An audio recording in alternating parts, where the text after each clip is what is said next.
اما بعد فاعوذ باللہ من الشیطان الرجیم بسم اللہ الرحمن الرحیم سبحان الذی اسری بعبدہ لیلا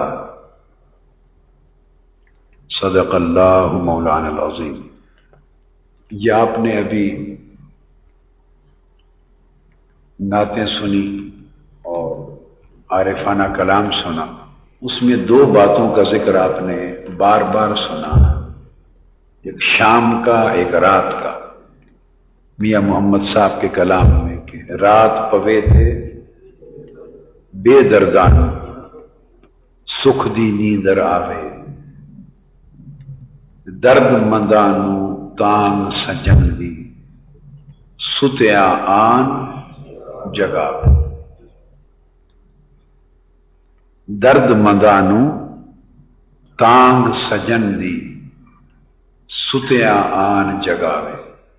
یہ جو دوسرا مصرع ہے یہ معراج کی رات یہی کچھ ہوا تھا۔ درد مندانو تانگ سجن دی ستیا آن جگاوے۔ اولیاء کرام کے نزدیک اور عرفاء کرام کے نزدیک یہ جو لفظ ہے لیلا، رات کا ذکر ہے جو سفر معراج میں، اولیاء کرام یہ سمجھتے ہیں کہ یہ اشارہ ہے محبت ہے، رات محبت کا استعارہ ہے، محبت کا استعارہ ہے۔ دن کی روشنی میں انسان بہت کچھ دیکھتا ہے، کام کاج کرتا ہے، محنت مشقت کرتا ہے، جو کچھ دیکھتا ہے اس کا دھیان بھی ہوتا ہے۔ تو رات کیا ہے؟ جب سورج چھپتا ہے تو اندھیرے کے پردوں میں سب کچھ چھپ جاتا ہے، محو ہو جاتا ہے، پھر کچھ دکھائی نہیں دیتا۔ یہ ہم تو روشنیوں کے ذریعے دیکھنے کا بندوبست کرتے ہیں، روشنی سے ہم رات کا ازالہ کرتے ہیں، مگر جب رات حقیقی معنی میں رات ہوتی ہے تو پھر وہ اندھیرے ہر شے کو اپنے پردوں میں چھپا دیتے ہیں، اور پھر انسان جس چیز کو دن میں دیکھتا ہے اس کے ساتھ دیکھنے کا ایک تعلق ہوتا ہے، اس کو پہچانتا ہے، اس کو جانتا ہے، اس کا تصور ذہن میں لاتا ہے، اس کا خیال آتا ہے، اس سے کوئی معاملہ ہوتا ہے، دیکھنے سے ساری شناسائی اور تعلق پیدا ہوتا ہے۔ رات جب چھا جاتی ہے، اندھیرے کے پردوں میں جب سب کچھ چھپا دیا جاتا ہے، تو جب کوئی چیز دنیا کی نظر نہیں آتی سو کسی سے کوئی تعلق اور واسطہ بھی نہیں رہتا۔ اندھیروں کے پردے اس بندے کو ہر شے سے چھپا دیتے ہیں اور ہر شے کو اس بندے سے چھپا دیتے ہیں۔ یہ ہے رات پوے۔ تو رات پہ گئی، اندھیرا چھا گیا اور لوگ سو گئے اور ہر چیز محو ہو گئی، نہ کوئی دکھائی دینے لگا، نہ کسی کا خیال رہا، تو ہر چیز اندھیروں کے پردوں میں چھپ گئی، تو خلوت ہو گئی۔ کیا خلوت ہو گئی؟ کسی نے کیا خوب کہا ہے، ہر تمنا، میں نے کہا نا جیسے کہ جب اندھیرا چھا گیا تو ہر چیز جاتی رہی، ہر تمنا دل سے رخصت ہو گئی، ہر تمنا دل سے رخصت ہو گئی، اب تو آجا، اب تو خلوت ہو گئی۔ یعنی تمنا بھی جب رہتی ہے تو خلوت نہیں ہوتی۔ خلوت کا مطلب یہ ہے کہ کوئی بھی اور نہ رہے، کوئی اور نہ رہے، اور یہ کیفیت رات کی شکل میں بندے کو نصیب ہوتی۔ اور پھر رات کا ایک اور وہ بھی جہاں ہر ایک سے خلوت ہو گئی، اب تو آ جا، اب تو خلوت ہو گئی، تو جہاں رات ہر ایک سے جدائی کی بات کرتی ہے، وہاں رات محبوب سے ملاقات کا اشارہ دیتی، محبوب سے ملاقات کا اشارہ دیتی ہے، محبوب سے ہم کلامی کا اشارہ دیتی ہے۔ اس لیے رات لمحہ مناجات بھی ہے اور رات لمحہ ملاقات بھی۔ اللہ والے دن سے اتنا پیار نہیں کرتے جتنا رات سے پیار کرتے ہیں، وہ رات کے انتظار میں رہتے ہیں، چونکہ رات مناجات کا لمحہ ہوتا ہے اور رات ملاقات کا لمحہ ہوتا ہے۔ اللہ رب العزت نے فرمایا سبحان الذی اسری بعبدہ لیلا۔ لفظ سبحان میں اللہ پاک نے ہر شے سے اپنا منزہ ہونا، پاک ہونا بیان کیا۔ میں نے صرف اس آیت کریمہ کا پہلا حصہ لیا ہے جس کی ابتدا سبحان سے ہو رہی ہے اور تعلق اس کا لیلا سے، لین سے جڑ رہا ہے۔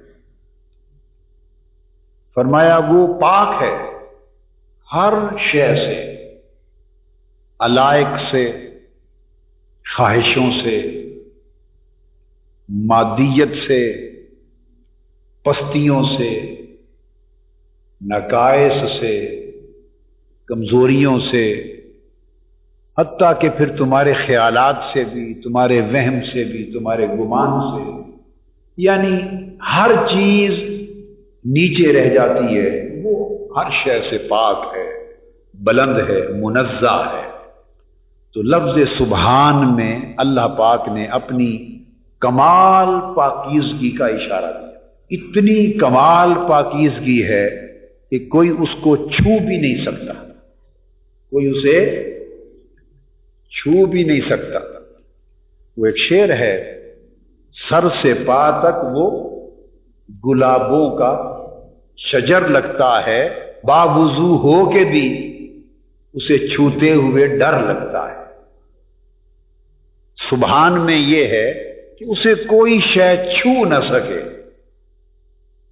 باوضو ہو کے بھی اسے چھوتے ہوئے ڈر لگتا ہے۔ کیوں؟ اس میں تنزیہ کا اشارہ ہے کہ وہ ایک ایسی ذات ہے کہ اسے کوئی چھو بھی نہیں سکتا، چونکہ چھونے کے لیے، حسیت کے لیے مادیت چاہیے، کوئی کثافت ہو، کوئی وزن ہو، کوئی مادی چیز ہو، تو پھر اس کو انسان چھو سکتا ہے۔ اور جو چیز اتنی لطیف، اتنی پاک، اتنی صاف، اتنی بلند، اتنی بالا ہو کہ اسے چھوا بھی نہ جا سکے، اس کو سبحان کہتے ہیں۔ کوئی چیز اتنی بلند و بالا ہو کہ اسے سمجھا بھی نہ جا سکے، اسے سبحان کہتے ہیں۔ کوئی چیز اتنی منزہ اور لطیف ہو کہ اسے دیکھا بھی نہ جا سکے، اسے سبحان کہتے ہیں۔ پاک ہے وہ ذات، کس شے سے؟ بھئی تم جو سوچ لو اس سے بھی پاک ہے، پاک ہے۔ یہ نہیں فرمایا کس شے سے، فرمایا جو سوچ لو اس سے بھی پاک۔ تو دل میں تو آتا ہے، سمجھ میں نہیں آتا، بس جان گیا میں تیری پہچان یہی ہے۔ جو سمجھ میں نہ آئے وہی سبحان ہے، اور جو سمجھ میں آ جائے وہ سبحان۔ وہ سبحان کیسا؟ جس کو سمجھ نے چھو لیا وہ سبحان کیسا؟ جس کو فہم اور ادراک نے چھو لیا وہ سبحان کیسا؟ جس کو انسان کے حواس اور عقل نے چھو لیا وہ سبحان کیسا؟ تو فرمایا سبحان پاک ہے، جو سمجھ لو اس سے پاک ہے، جو کہو اس سے پاک ہے، جو سوچو اس سے پاک جو ہوا، لہذا نہ سمجھ جائے اس تک، نہ اس تک کوئی فہم جائے، نہ انسانی سوجھ بوجھ جائے، نہ خیال جائے، نہ وہم جائے، نہ گمان جائے، وہ ہر شے سے پاک ہے۔ اب اس نے چاہا کہ میری اس پاکیزگی کا عکس کسی اور میں بھی نظر آئے، بس یہ معراج کا فلسفہ ہے۔ میں جو سبحان ہوں، میں جو، تو مجھے تو چھو بھی کوئی نہیں سکتا، جان یعنی جو انسان کی سوجھ بوجھ ہے اور جان پہچان ہے وہ بھی نہیں چھو سکتی، تو پھر میرے سبحان ہونے کا پتہ کس کو کیا چلے گا؟ کیا پتہ چلے گا بھئی کوئی سبحان ہے؟ چلو بس میں خیال میں نہیں تھا، ابھی سبحان کی بات شیری تو موضوع اور مضمون آ گیا، مضمون اس بارگاہ سبحان سے آ گیا، یعنی آج کی خیرات مل گئی بے کیا دینا ہے، یہ سبحان ہے۔ کیا یہ سبحان ہے کہ ہماری سمجھ میں کچھ نہیں تھا، سمجھ میں، چونکہ سمجھ اس کو چھو بھی نہیں سکتی، اس نے تھوڑی سی تجلی کر دی، تو سبحان اس نے سوچا۔ وہ ایک اردو یا پنجابی میں کہتے ہیں سوئے ہوئے بچے کا کسی نے منہ چوما، کیا؟ تو وہ لوگ کہتے ہیں کہ نہ بچے نے دیکھا نہ ماں نے دیکھا، تو کیا پتا بھائی اس کو چوما ہے، اس کو پیار کیا ہے۔ اس کے کہتے ہیں جنگل میں مور ناچا، کس نے دیکھا؟ یہ بلا تشبیہ نہیں ہوتی، مثالیں نہیں ہوتی، یہ تو صرف ایک نقطہ سمجھانے کے لیے یوں ہی دائیں بائیں سے کوئی بات آ جاتی ہے تو بتا دیتا ہوں تاکہ نقطہ جلدی سمجھ میں آ جائے۔ تو مقصد کیا ہے کہ حسن بڑی عظیم شے ہے، بہت اونچی شے ہے، مگر وہ چاہتا ہے کہ مجھے کوئی جانے بھی تو صحیح، مجھے اگر کسی حسن کو کسی نے جانا ہی نہ تو کیا خبر کون کتنا حسین تھا، دیکھو نا۔ تو جب اس کے حسن کو، اس کا حسن سبحان کے درجے پر پہنچ گیا، اب نہ کوئی دیکھ سکے، نہ کوئی خوشبو سونگھ سکے، نہ کوئی جان سکے، نہ کوئی پہچان سکے، نہ کوئی چھو سکے، تو کیا پتا وہ سبحان کتنا حسین ہے؟ کس کو پتا ہے؟ بولیے بھئی، پتا چلنے کے لیے کوئی دیکھنا ضروری ہے، جاننا ضروری ہے، کبھی جھلک ہی دیکھی ہو، کبھی کوئی مہک ہی سونگھی ہو، کوئی خوشبو دیکھی ہو، کبھی کوئی پاس سے گزرا ہو، کبھی نقاب پلٹا ہو، کبھی کوئی قریب بیٹھا ہو، بھئی کچھ تو ہوا ہو تو پتا چلے کہ ہاں یہ حسن ہے۔ اس نے فرمایا ہنسی ہوں مگر میرا حسن سبحان ہے، تمہارے دیکھنے سے بھی پاک ہے، تمہارے سمجھنے سے بھی پاک ہے، تمہارے چھونے سے بھی پاک ہے، تو ہر شے سے بلند ہے۔ تو پھر سبحان کو خود خیال آیا کہ میں سبحان تو ہو گیا، تو کسی کو تو پتہ ہی کوئی نہیں۔ جن لوگوں کو، یہ جو میری مخلوق ہے، میرے بندے ہیں، انہیں اب کیا پتا کہ کوئی سبحان ہے اور سبحان کیسا ہوتا ہے، اور سبحان کے حسن کا رنگ کیا ہے، اور سبحان کے جمال کی کیفیت کیا ہے، اور سبحان کی جو شان سبحان ہے اس کے نظارے کیسے ہیں، کسی کو کیا پتا۔ اس نے فرمایا سبحان الذی، پاک ہے وہ، اور لفظ فرمایا الذی۔ الذی ایک ایسا اشارہ ہے کہ اس میں غیبوبت ہے، غیاب ہے۔ الذی وہ، الذی کا معنی کیا ہے؟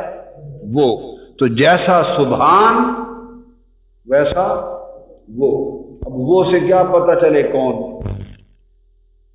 میں نے کہا وہ کسی کی سمجھ آئی ہے کون؟ بولیے نا، وہ کون؟ تو نہ سبحان سے کچھ کسی کو پتا چلا کہ کیسا ہے، نہ وہ سے خبر ہوئی کہ کون ہے۔ اب سمجھیے نا بات۔ تو اس نے چاہا کہ کوئی سبحان کا عکس بھی کسی میں آئے، اس کی خبر بھی کسی کو ہو۔ اس نے فرمایا تو پھر پاک ہے وہ، یہاں تک تو کسی کو کوئی خبر، پاک ہے وہ، یہاں تک کسی کو کوئی خبر نہیں تھی، اندازہ نہیں تھا۔ اس نے پھر رات کو منتخب کیا۔ کیا؟ رات کو منتخب کیا، اس لیے کہ اگر سبحان میں غیاب ہے، الذی وہ میں غیاب ہے، یعنی پتہ نہیں کسی کو چل رہا، تو پھر جو اس سبحان کا نظارہ جس میں پیدا کرنا چاہتا ہے، اس کے لیے بھی اس لمحے کو چنا جائے کہ اس میں بھی پردہ رہے، کسی کو پتہ نہ چلے۔ تو سبحان الذی، پاک ہے وہ ذات، کیا؟ اسرا، جو لے گئی، کیا؟ جو لے گئی۔ اب اسرا کا معنی ہے نکال کے لے گیا۔ کیا؟ نکال کے لے گیا۔ تو کہیں کوئی تھا، کہیں کوئی تھا، تو وہاں سے نکال کے لے گیا۔ تو جہاں سے نکالا اس جگہ سے وہ منزہ ہو گیا۔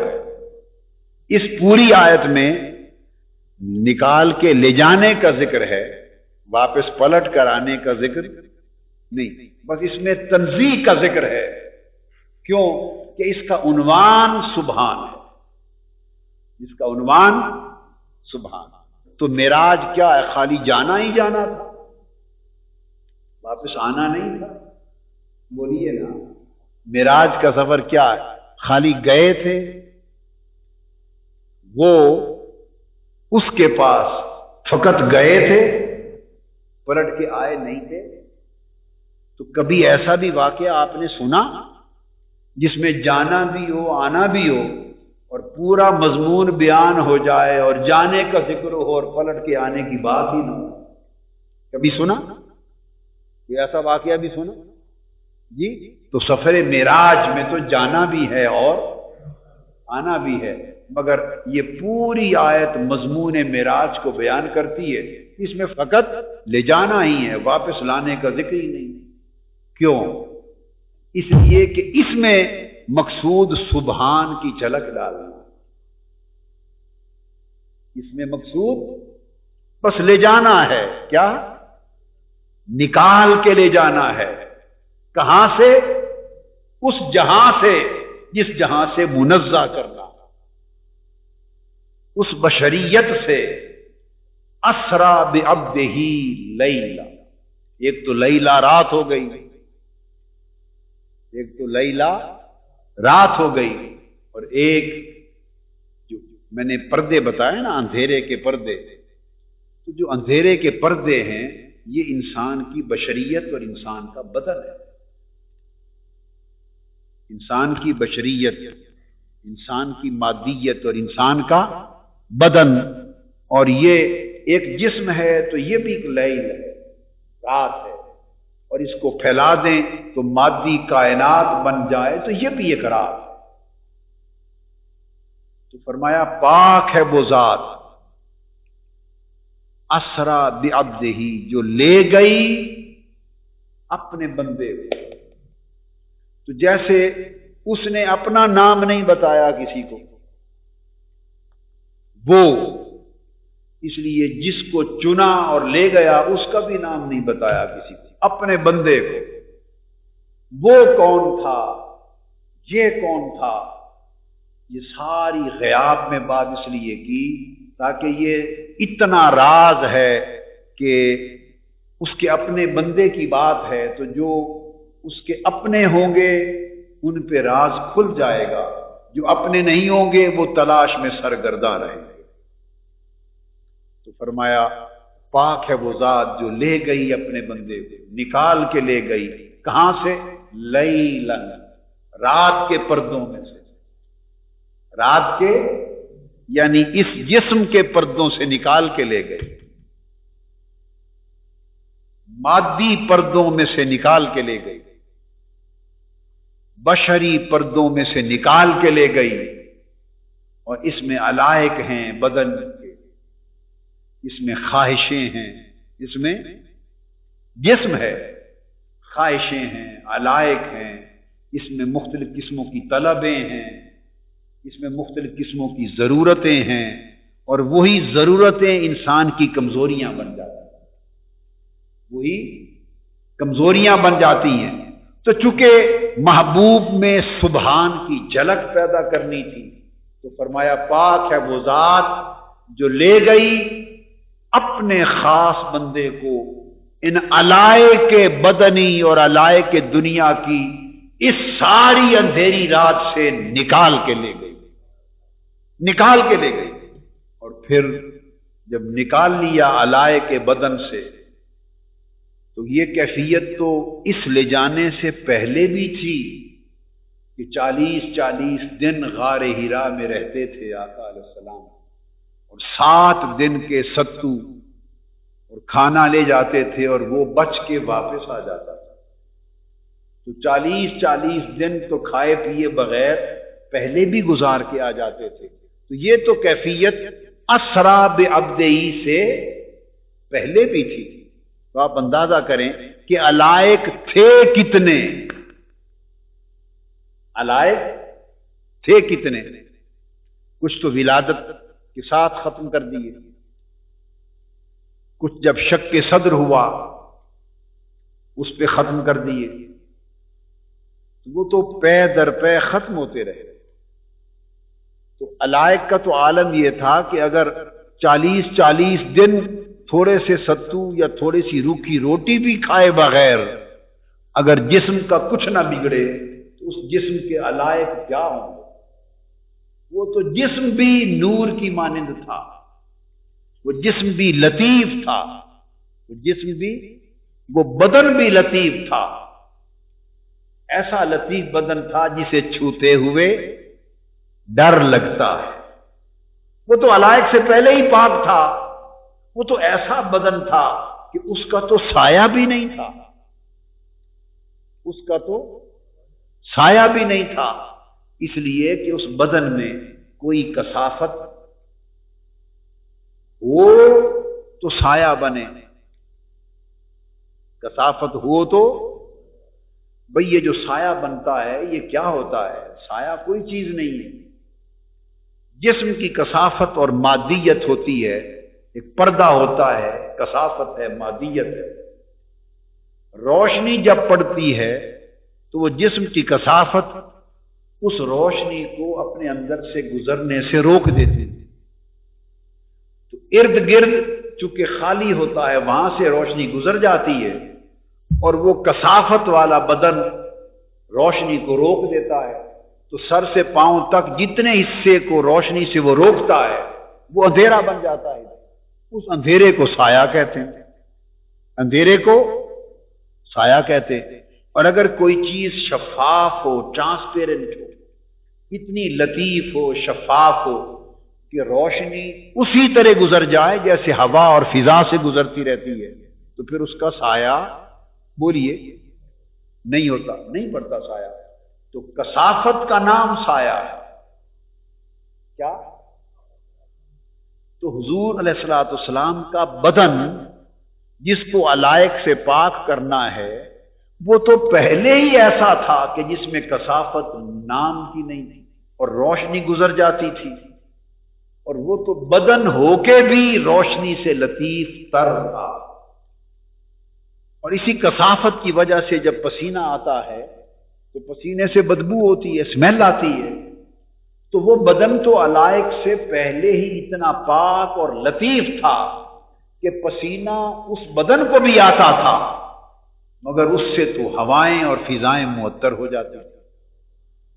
تو وہ بدن اتنا لطیف تھا کہ یہ جو مکھیاں ہوتی ہیں وہ بھی قریب نہیں آتی تھی بیٹھنے کے لیے کہ نہیں یہ بدن ایسا نہیں کہ ان پہ بیٹھا جائے. ہر جگہ بیٹھتی تھی مگر اس بدن پہ بیٹھنے اور چھونے کی ضرورت نہیں کرتی تھی. بھئی اتنی سمجھ تو مکھیوں کو بھی تھی. جو مکھیاں ہوتی ہیں وہ بھی قریب نہیں آتی تھی بیٹھنے کے لیے کہ نہیں یہ بدن ایسا نہیں کہ ان پہ بیٹھا جائے. ہر جگہ بیٹھتی تھی مگر اس بدن پہ بیٹھنے اور چھونے کی ضرورت نہیں کرتی تھی. بھئی اتنی سمجھ تو مکھیوں کو بھی تھی اور وہ سمجھ آج کے انسانوں کو بھی نہیں ہے. اتنی سمجھ تو اس دور کی مکھیوں کو بھی تھی کہ یہ بدن عام بدن نہیں ہے. یہ بدن عام بدن نہیں ہے. اس کو نہیں چھونا. اس کو نہیں چھونا. تو ہوائیں فضائیں معطر ہو جاتی تھی. سایہ بدن کا پڑتا نہیں تھا. خوشبو اور مہک آتی رہتی تھی. تو بدن جس کو علائق سے جس علائق والے بدن سے نکال کر سبحان کرنا ہے اس میں تو علائق پہلے نہیں ہے. اور ایک بشری تقاضا اور انسانی زندگی کا جو پروسیس ہے تقاضا ہے اس کے تحت جو فضلات طیبات آتے تھے وہ پاک اور صاف آ جاتے تھے اور وہ زمین پہ نہیں رہتے تھے. جو ہی فضلات طیبات آتے تو زمین کھول کے ان کو نکل جاتی اور وہاں خوشبو آتی. وہاں سے خوشبو آتی. تو نہ اس بدن کے فضلات تھے عام فضلات کی طرح, نہ اس بدن کا پسینہ پسینوں کی طرح, نہ اس بدن کی کثافت. اس بدن میں تو علائق تھے ہی نہیں. علائق تھے ہی نہیں. تو پھر لیلا کیسے, وہ رات کیسی, آپ سمجھ گئے. تو ہمارے اس دنیا اور کائنات کے اعتبار سے تو وہ روشن تھا, وہ روشن تھا, مگر چونکہ مقام سبحان پر نہ تھا تو مقام سبحان کے بالمقابل وہ لیل رات تھا. وہ جو اس کی شان سبحان ہے اس کے مد مقابل وہ اس کو لیلا کہا. وہ بدن تھا. ہمارے حساب سے تو وہ بدن بھی نہیں تھا. بدن والوں کے حساب سے تو بدن بھی نہیں تھا. اس کائنات کے تقاضوں کے حساب سے وہ بدن نہیں تھا, مگر سبحان کے بالمقابل وہ بدن تھا. تو اس نے فرمایا سبحان الذی اسرا بعبدہ. کہنا اور بتانا کہ میرے پاس ہیں اس بات کا اشارہ ہے کہ جو غیر ہیں ان کے لیے خزانہ بند ہے, اپنوں کے لیے کنجیاں موجود ہیں جن کے لیے چاہتا ہوں کنجی لگا کے دے دیتا ہوں. مفاتح الغیب, کنجی کے دو ڈائریکشن ہوتے ہیں. اگر کنجی کو آپ اس طرف گھما دیں تو بند ہو جاتا ہے, اس طرف گھما دیں یا جیسے بھی ڈائریکشن ہو تو کھل جاتا ہے. بتانے کا مقصد یہ تھا کہ کنجی میرے پاس ہے تمہارے پاس نہیں ہے. جب غیر دیکھتا ہوں عام آدمی کے لیے تو کنجی اس طرف پھیر دیتا ہوں, اور جب پیغمبر نبی اور پیارے آتے ہیں تو کنجی اس طرف پھیر دیتا ہوں. انہی کنجیوں سے غیب کا خزانہ بند بھی ہوتا ہے, انہی کنجیوں سے غیب کا خزانہ کھل بھی جاتا ہے. آیت کا تو یہ معنی ہے. تو یہ تو علم غیب عطا کرنے کا اشارہ دے رہی ہیں. یہ تو اشارہ ہے. آدم علیہ السلام کو جب زمین پر اتارا سورہ آراف میں, وہ جب درخت کا پھل کھانے کا معاملہ ہوا تو پھر جب اتارا تو اتارنے لگے نا, اللہ پاک اتارنے کو دیا تو اترنے لگے. تو جاتے ہوئے ایک بات کہ آدم ذرا رک جائے, ایک بات سنتا جا. ناراضگی ہو رہی ہے نا, ناراضگی ہو رہی ہے اور حبوط ہو رہا ہے, زمین پر اتارا جا رہا ہے. آپ اتر جائیں, آپ زمین پر جا رہے ہیں. اتر کے نیچے جانے لگے تو ساتھ بلا کے کہتے ہیں آدم تمہیں کہا نہیں تھا اب یہ پھل نہ کھانا, اور آدم تمہیں یہ نہیں بتایا تھا کہ یہ بڑا بے ایمان ہے, شیطان کھلا دشمن ہے, اس کے جال میں نہ آنا. اب آپ ایمان سے کہیے کسی کو سزا دے کے اگر معاذ اللہ دھتکارنا مقصود ہو اور سزا دے کے بھگا دینا مقصود ہو تو اسے روک کر پیچھے کوئی اس طرح کی باتیں کرتا ہے؟ ہائے ہائے بھائی سزا دے دی، نکال دیا، کوئی روک کر کہتا ہے تمہیں بتایا نہیں تھا بھائی یہ نہ کھانا، اور یہ نہیں بتایا تھا کہ یہ بڑا بے ایمان ہے، پرلے درجے کا دشمن ہے شیطان، ان کے جال میں نہ آنا، باری تعالیٰ بتایا تھا۔ پھر اترنے لگے، فرمایا ذرا ایک اور بات تو سن جائے، وہ کیا ہے؟ فرمایا اگر مجھ سے معافی مانگنی ہو تو یہ کلمات بھی بتا دیتا ہوں مجھے۔ ہائے ہائے، تو آدم علیہ السلام سزا میں اشارہ مغفرت پا گئے، ہائے تھی سزا، اور اس میں اشارہ محبت پا گئے، اشارہ بھائی درخواست کا طریقہ بھی لکھا دیتا ہوں، اس طرح کر کے لکھنا نا اور ڈال دینا، قبول ہو جائے۔ ربنا ظلمنا انفسنا وان لم تغفر لنا وترحمنا لنکونن من الخاسرین، اس طرح درخواست لکھ کے ڈال دینا تو قبول ہو جائے گی۔ دی سزا جا رہی ہے، جنہیں یہ سزا نظر آ رہی ہے وہ سزا میں ہی گم ہے آج تک،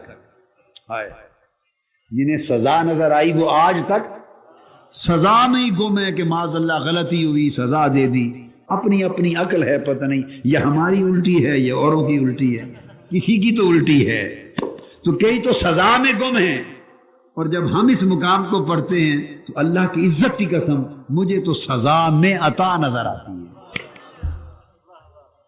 سزا میں عطا نظر آتی ہے۔ تو مقصد ہے کہ ایک جملہ ایسا بولا جاتا ہے، مضمون ایک اور ہوتا ہے پر دوسرا اشارہ بھی اس میں دے دیا جاتا ہے۔ تو ایک بات شریعت میں فقہ میں کہتے ہیں عبارت النص، ایک ہوتی ہے اشارت النص، اور دلالت النص اور اقتضاء النص اور کئی ہوتے ہیں۔ تو عبارت النص تو یہ ہے کہ غیب کی کنجیاں صرف اللہ کے پاس ہیں اور کسی کو معلوم نہیں کہ کہاں رکھی ہے، یہ تو ہے عبارت النص۔ اور اشارت النص ہے چونکہ مفاتح الغیب کہا، ترجمہ اگر کر لیں تو غیب کو کھولنے والے آلے، یہ معنی ہے اس کا۔ لفظ کنجی نہ کہیں، اصل عربی لغت پر آ جائیں، کیا بھئی کنجی تو آپ نے بنا دیا نا اردو زبان میں لفظ، یہ تو آپ کا ہمارا لفظ ہے نا، کنجی چابی چھوڑ دیں، نہیں عرب میں چلے جائیں، عربی لفظ ہے قرآن کا مفتاح، عرب تو کنجی نہیں کہتے، وہ تو مفتاح کہتے ہیں۔ مفتاح کس سے ہے؟ فاتحہ سے۔ آپ اصل لغت پہ آ جائیں نا، مفتاح کس میں سے ہے؟ فاتحہ، سورہ فاتحہ کھول دینے والی سورت، سارے راز کھول دینے والی سورت فاتحہ، اور فاتحہ کھولنا، انا فتحنا لک فتحا مبینا، ہم نے بڑی بڑی عظیم فتح کا راستہ آپ کے لیے کھول دیا۔ فاتحہ سے مفتاح، فاتحہ سے فاتح، فتح کرنے والا، یعنی کلوں کے دروازے کھول کر اندر داخل ہو جانے والا، اس سے مفتاح، اس سے مفتاح۔ تو مفتاح کا معنی وہ آلہ جو کھول دے، وہ آلہ جو کھول دے، اور اس مفتاح کی جمع مفاتح، اور جمع منتہی الجموع مفاتیح، یہاں تو صرف جمع ہے مفاتح، یہاں چھوٹا جمع ہے، چھوٹا، اس سے بڑا جمع ہے کیا؟ مفاتیح، اس پر ساری جمعیں ختم ہو جاتی ہیں، منتہی الجموع کہتے ہیں عربی میں، صرف اور نحو اور گرامر کے اندر، تو لغت کی زبان میں تو وہ مفاتیح ہے۔ یہاں تو مفاتح کا ذکر کیا نا، اور حدیث پاک میں ہے، آقا علیہ السلام فرماتے ہیں حدیث صحیح ہے، کس کتاب میں ہے یہ؟ بخاری مسلم متفق علیہ حدیث، ضعیف نہیں، بخاری مسلم کی متفق علیہ حدیث۔ یہاں تو فرمایا نا کہ غیب کی کنجیاں اللہ کے پاس ہیں، لا یعلمھا الا ہوا، اور کوئی نہیں جانتا ان کو کہ کہاں ہیں۔ بتانا چاہتا ہوں کہ یہ سنایا کن کو جا رہا ہے؟ یہ تو کفار سے خطاب ہے، ہائے یہ کو مومنوں کو سنائی جا رہی ہے بات، ہائے ہائے۔ یہ تو جھٹلانے والوں کو بتایا جا رہا ہے، کافروں کو، مشرکوں کو، دین کے دشمنوں کو، ان کو بتایا جا رہا ہے۔ اور یہ وہ لوگ جو کہانوں کے پیچھے جاتے، یہ بات تو چوروں کو بتائی جا رہی ہے جو خزانہ لوٹنے کی تلاش میں ہے، کانوں کے ذریعے، کہ یہ بھی پتہ چل جائے۔ یہ چوروں سے کنجیاں چھپائی جاتی ہیں، اپنوں کو تو کنجیاں دے کے آدمی چلا جاتا ہے۔ اب میں بتانا چاہتا ہوں کنجی کی حقیقت کیا ہے، کہ کسی سے چھپائی جاتی ہیں، چوروں سے، غیروں سے، اپنوں کو تو دی جاتی ہیں۔ جس سے خطرہ اس سے چھپا رکھتے ہیں، اور جو اپنے ہوتے ہیں ان کے تو ہاتھ میں گچھے ہوتے ہیں۔ اور مفاتح غیب کی کنجیاں، کیا کوئی اتنے الگ الگ صندوق ہیں جو کنجیاں کہنے کی ضرورت تھی؟ بھائی وہ ڈپلیکیٹ ہوتے ہیں نا کئی کنجیاں، ایک ایک ہر ایک کو دے دی جاتی ہے۔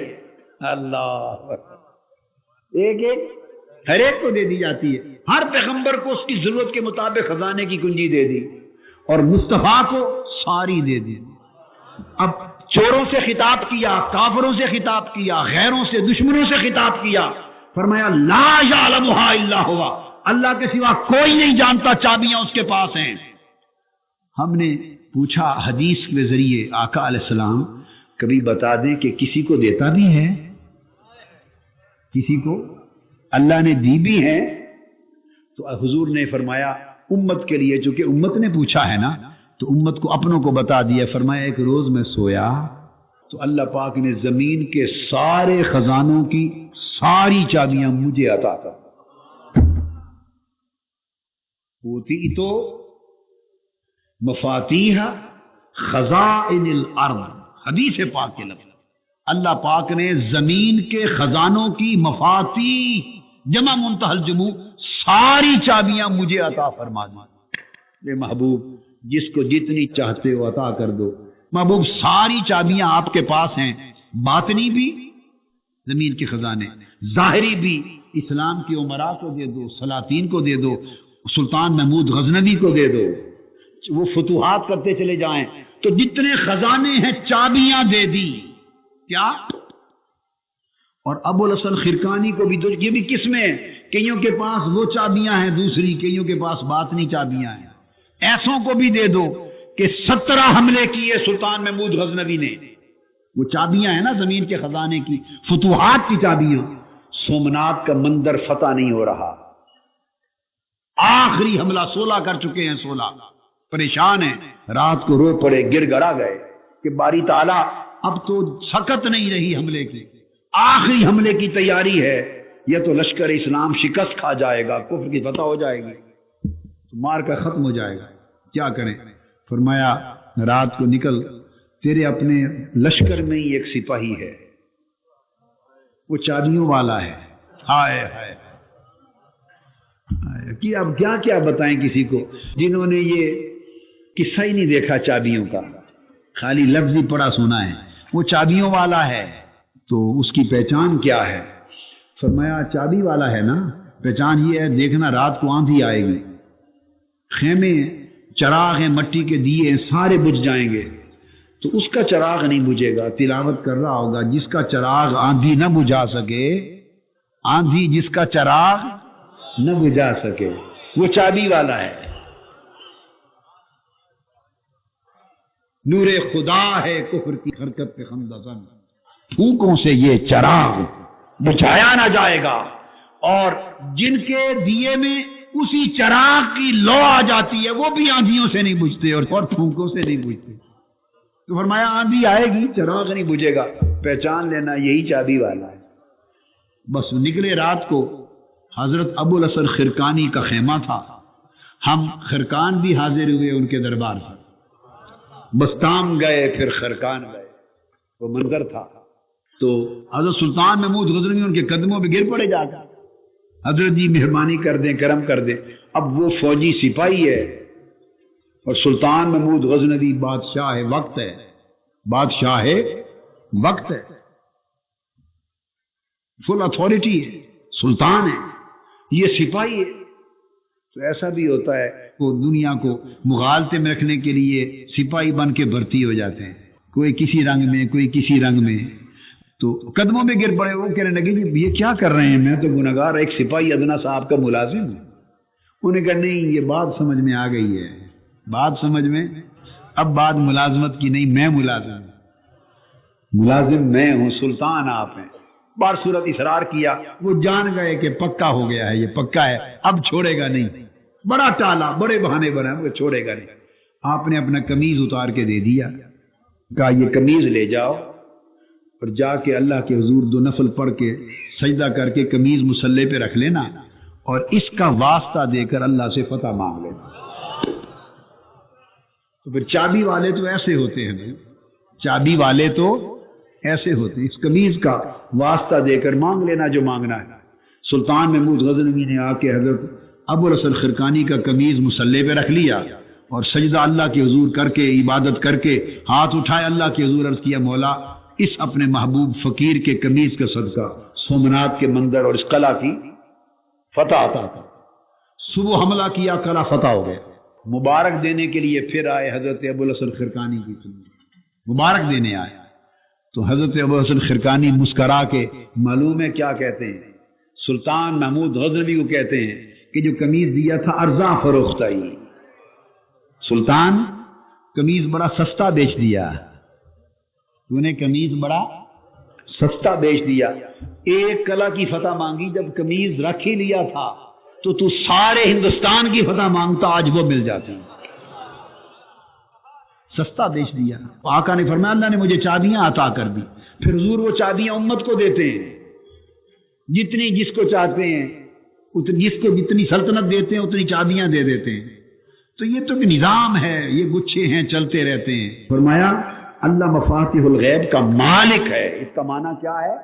وہ مالک ہے، عطا کی منع نہیں کی، مالک ہونے کی بات ہے. مالک وہی ہے جس کو چاہے دے دے. تو چابیوں کا ذکر اس بات کا اشارہ ہے کہ یہ غیب ایسا خزانہ نہیں جو کھل نہیں سکتا، غیروں کے لیے بند رہتا ہے اور اپنوں کے لیے وہ کھولتا ہے. اسی کھولنے کے سلسلے کو نبوت کہتے ہیں. اسی کھولنے کے سلسلے کو نبوت کہتے ہیں. نباؤن اس کا معنی ہی غیب کی خبریں دینا. نبوت نباؤن سے ہے، اس کا معنی بھی یہ ہے غیب کی خبریں دینا. اور نبی کا لغوی معنی یہ ہے جو غیب کی خبر دے. اب اندازہ کر لیں، یہ تو بات ہی اسی علم غیب اور خبر غیب سے ہوتی ہے شروع. اور چابیاں کیوں فرمائیں؟ وہ اس لیے فرمائیں تاکہ یہ علم غیب وہ خزانہ ہے کہ از خود کوئی رسائی حاصل نہیں کر سکتا. یہ تو جس کو اللہ دینا چاہتا ہے اس کو عطا فرما دو، جس کو چاہتا ہے اس کے لیے کھول دیتا ہے. یہ اشارہ اس طرف فرمایا اللہ رب العزت نے. آپ اس پر 2 قرآن مجید کی آیتیں تصدیق کے لیے اور ذہن میں رکھ لیں. آل عمران آیت نمبر 179 179 اور دوسری آیت سورہ جن الجن آیت نمبر 26 اور 27. اب 4 آیتوں کا اکٹھا مطالعہ کروا دیا نا، دورے میں آ گیا. جن 26 27. اب یہ 2 آیتیں آپ نے پڑھ لی، اب ان 2 آیتوں کو بھی پڑھ لیں.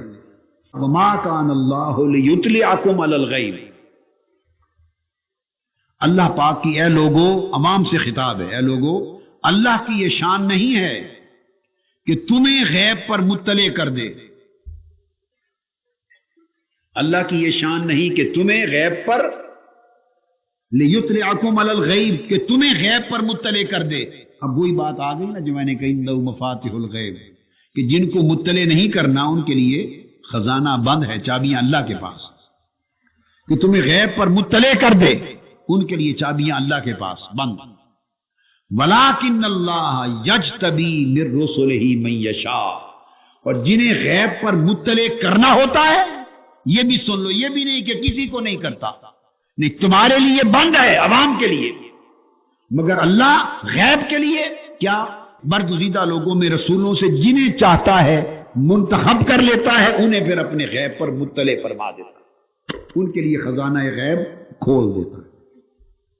تو رسولوں کے لیے اطلاع علی الغیب فرمایا. کیا ٹرم ہے؟ اپنے لیے یاد رکھ لیں، فرمایا عالم الغیب. وہ آگے آیت آ رہی، اپنی شان فرمائی عالم الغیب اور اطلاع علی الغیب یہ اللہ کی شان نہیں ہے، کیونکہ اللہ کو کون اطلاع دے سکتا ہے؟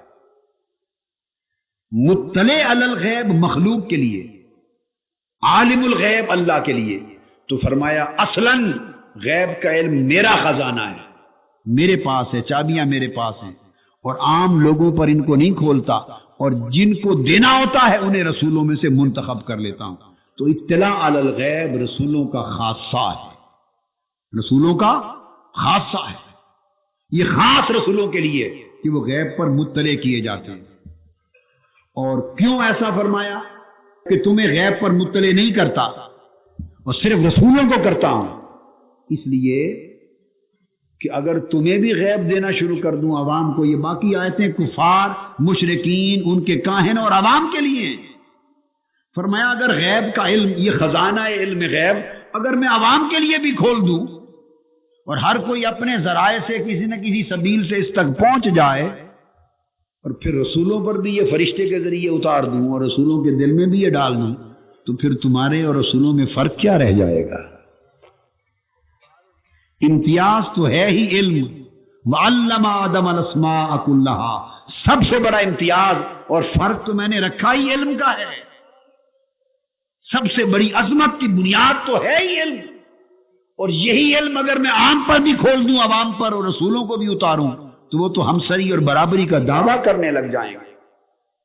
ایک تو اس وجہ سے تقسیم کر دی، ما کان اللہ لیطلعکم علی الغیب، یہ ایک آرٹیکل ہے، آرٹیکل 1. یا یوں ہی کہہ لیں کہ اس آرٹیکل کے 2 کلاسز ہیں. کلاس 1 کہ لوگوں تم پر اللہ اپنا خزانہ علم غیب نہیں کھولتا، تمہیں اطلاع نہیں دیتا. اور کلاس 2 ولکن اللہ یجتبی من رسلہ من یشاء، اور یہ بھی نہ سمجھنا کسی کو نہیں بتاتا، نہیں، رسولوں کو عطا کرتا ہے، انہیں چنتا ہے، منتخب کرتا ہے، وہ مجتبی ہوتے ہیں اللہ کے، انہیں مطلع کرتا ہے. تو 2 کلاسز ایک ہی آیت میں آ گئی. اور اس کی وجہ یہ تاکہ جب بھی کسی کو علم الہی تک رسائی حاصل کرنے کی ضرورت ہو تو وہ رسولوں کے محتاج ہو. اس کی وجہ یہ ان سے بند کر دیا، چابیاں اللہ نے رکھ لی، رسولوں کو مطلع کر دیا. یہ فرق اس لیے کیا کہ مخلوق کو جب علم الہی سے اکتساب فیض کی حاجت ہو اور مغیبات الہیہ پر ایمان لانے اور جاننے کی حاجت ہو، اور اس خزانہ علم عظیم اس سے اکتساب کی حاجت ہو، تو وہ دیکھیں سارے دروازے بند ہیں، ان کی محتاجی دروازہ رسالت کی ہو، وہ رسولوں کی بارگاہ میں آئیں اور یہاں سے ان کو ملے. اور بے شک ملتا ہے الذین یؤمنون بالغیب، رسول بتاتے ہیں اور رسول کے بتانے پر پھر وہ غیب پر ایمان لاتے ہیں. تو محتاج بنایا اللہ پاک نے عوام کو. اب اس کے بعد دوسری آیت الجن کی، فرمایا عالم الغیب فلا یظہر علی غیبہ احدا، اللہ عالم الغیب ہے اور اپنے غیب پر کسی کو مسلط نہیں کرتا. ایک ترجمے میں یہ بھی لکھا گیا کہ اپنے غیب پر کسی کو آگاہ نہیں کرتا، واقف نہیں کرتا، مگر اس سے بھی اعلیٰ اور صحیح ترین ترجمہ یہ ہے فلا یظہر علی غیبہ.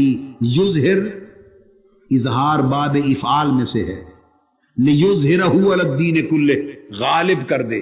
وہ عالم الغیب ہے، وہ کسی کو اپنے غیب پر غالب نہیں کرتا، یعنی کسی کو اپنے غیب کا مالک نہیں بناتا، کسی کو اپنے غیب کا متصرف نہیں بناتا، اپنا غیب کسی کے ہاتھ میں دست تسلط میں نہیں دیتا.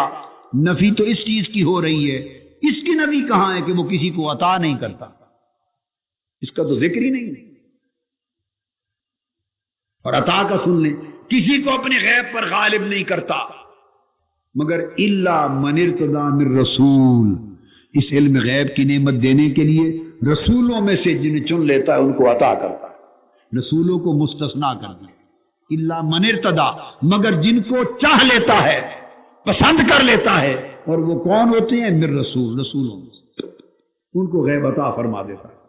چونکہ انہیں غیب عطا نہ فرمائے تو ان کی نبوت اور رسالت ہی نہیں بنتی، باب نبوت ہی نہیں کھلتا، باب رسالت ہی نہیں کھلتا. انہیں تو غیب دیتا ہے، کیونکہ غیب انہیں دینے ہی کا نام نبوت اور رسالت ہے۔